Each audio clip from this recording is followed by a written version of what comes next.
בראש השנה עלינו, בערב יום כיפור, אנחנו שומעים שהמשפחות הסובייטיות בורחות מקהיר ומדמשק. סימן ברור מאוד למלחמה.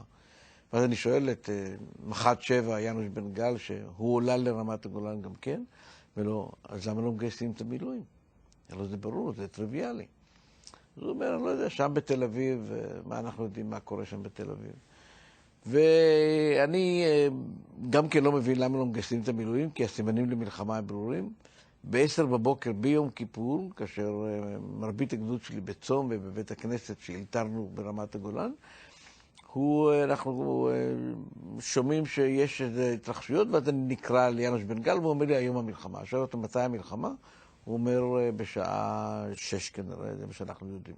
והיה לי איזה בית כנסת מאולתר, היינו בשטח כל הטנקים תחת רשתות, היה איזה בניין סורי עזוב, הפכתי אותו לבית כנסת, הגשתי לבית כנסת, הרב הפיקודי התפלל שם מהחיילים שלי, השקתי את התפילה, אמרתי, נותן לי לדבר עם החיילים, הוא היה ככה די בשוק, אני מפסיק לו את התפילה.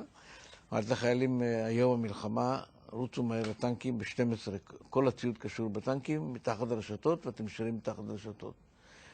וכמו שאני יוצא, ככה נזכר, הרי כולנו רעבים, בצום וכן הלאה, ואני אומר, אתם הולכים לאכול.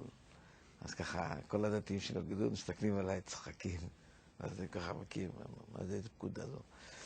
ואז אני הוצאתי תפוח עץ שאני בכיס, ואמרתי, תסתכלו עליי, אני מגיל 10 צם, ומתפלל כל חיי.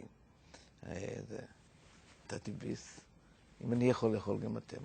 ואם לא תאכלו, לא תאכלו להרים את הפגזים, לא תאכלו לזוז את הטנקים וכן הלאה וכן הלאה.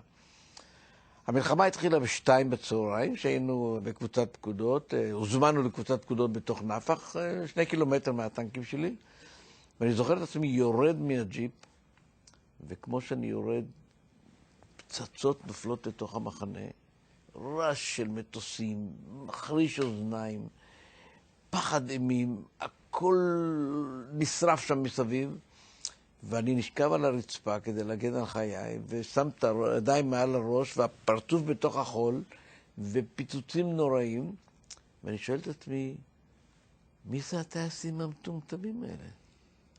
מה, הם השתגעו? וזה ברור לי שזה טייס ישראלי, זה לא יכול להיות טייס סורי.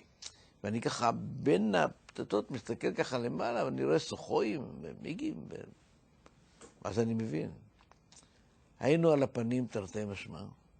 חיכיתי להפוגה בין מטוס למטוס, קמתי, עליתי על הג'יפ שלי, חציתי את הגדר, עליתי על כל הזה, פרצתי את כל המכשולים, ורצתי ועליתי לטנקים שלי, והטנקים כבר יצאו מרשתות ההסוואה, וזהו.